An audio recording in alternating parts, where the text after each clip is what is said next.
रसिक श्रोते हो, ओम नमः शिवाय. शिवलीलामृत या ग्रंथाच्या पहिल्या अध्यायात ओम नमः शिवाय या मंत्राचा महिमा सांगितला आहे.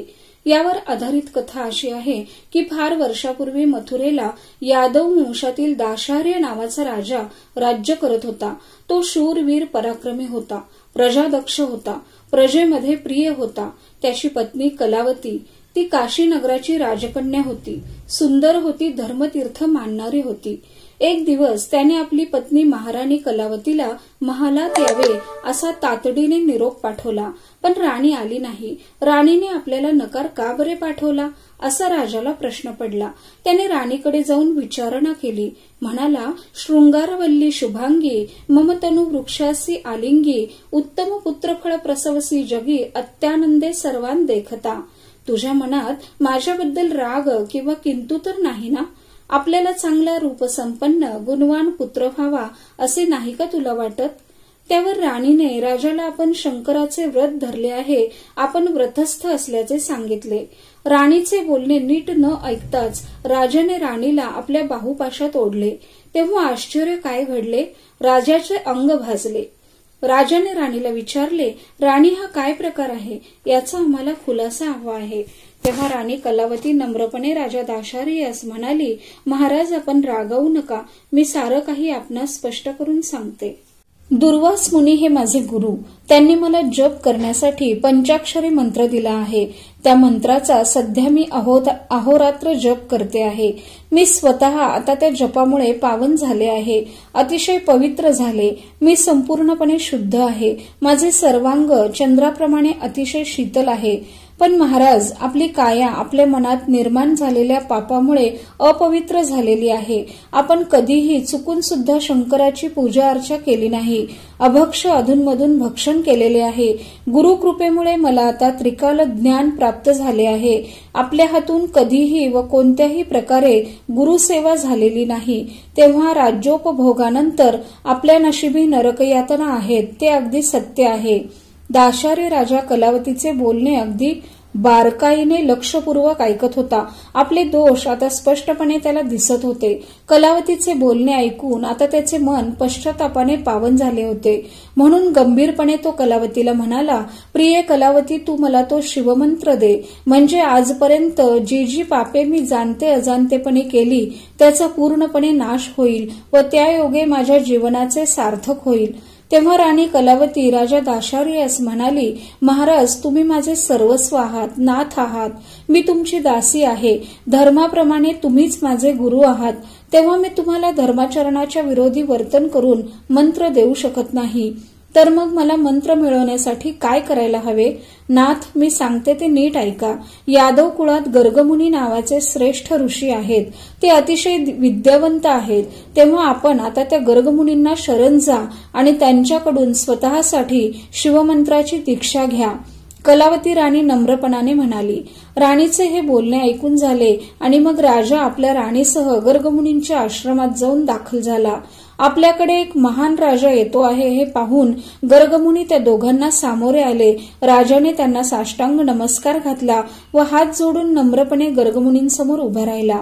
महाराज, आपण स्वतः काय येणे केलेत? गर्गमुनींनी त्यांना विचारले. गुरुराज, आपण मला शिवदीक्षा द्या, मंत्र द्या. मी पापी आहे, माझ्यावर कृपा करा.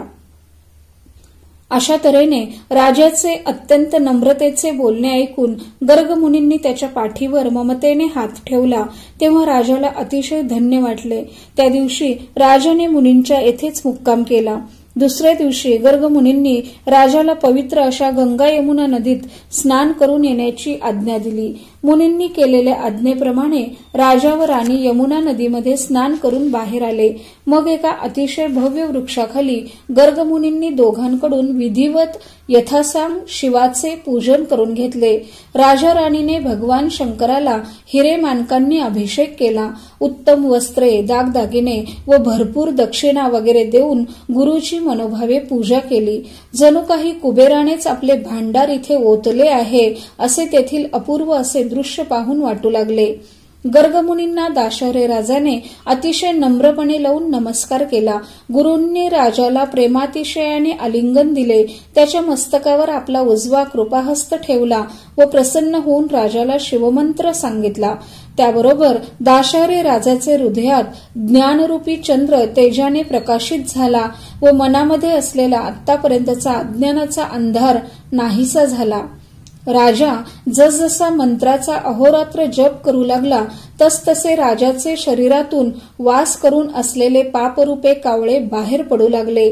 काहींचे जळून भस्म झाले, काहींचे तर पंख जळाले, तर काही चडफडत तडफडत राजाच्या शरीरामधून बाहेर पडले. थोडीशी ठिणगी पडली तर काट्यांचे रानच्या रान संपूर्ण जळून खाक होते. त्याप्रमाणे शिवमंत्राने राजाची आजपर्यंतची सर्व पापे जळून भस्म झाली. त्या अनुभूतीमुळे राजाला सुद्धा खूपच आश्चर्य वाटले. न राहून राजाने ऋषींना प्रश्न केला, गुरु महाराज, माझे तन मन मला आता खूपच निर्मळ झाल्यासारखे वाटते आहे. हे कशाने बरे असे झाले? राजाने निष्पापपणे विचारले. तेव्हा गर्गमुनी राजाला म्हणाले, राजा, तुझ्या शरीरात वास करून असलेली अनंत जन्मींची महापापे कावळ्याच्या रूपाने तुझ्या शरीराबाहेर निघून गेली आहेत, म्हणून तुला अशा तऱ्हेची अनुभूती प्राप्त झालेली आहे. मग राजाने गुरुला पुन्हा अतिशय आदराने नमस्कार केला व म्हटले, गुरु महाराज, आपण खरोखरच धन्य आहात. आपण दिलेला पंचाक्षरी मंत्र सुद्धा खरोखरच धन्य आहे. आपण मला संपूर्णपणे पावन केलेत. इतके दिवस काम, क्रोध, लोभ, मत्सर या महाभूतांच्या तडाख्यात मी अडकलो होतो. अशा रीतीने राजा दाशौर्य व राणी कलावती यांचा संसार सुखाचा झाला.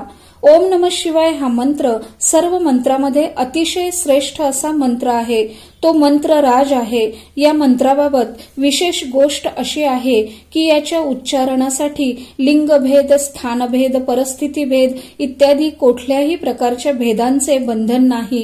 स्त्री, शूद्र, गृहस्थाश्रमी, ब्रह्मचारी किंवा कोणीही या मंत्राचा जप अगदी सहजपणे करून मानव जन्माचे सार्थक करून घेऊ शकतो.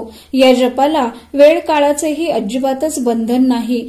जागेपणी, झोपल्यावर, स्वप्नात, रोजचे काम करताना, कामानिमित्त बाहेर जाताना, फार काय भांडण करताना सुद्धा या मंत्राचा जप करावा असे सांगितले आहे. जी व्यक्ती ह्या मंत्राचा जप करते तिच्या मागे भगवान शंकर सतत उभे राहतात व त्यामुळे त्या व्यक्तीस शंकराचा आशीर्वाद सतत लाभत असतो. आज आपण या ठिकाणी थांबूयात. हर ओम.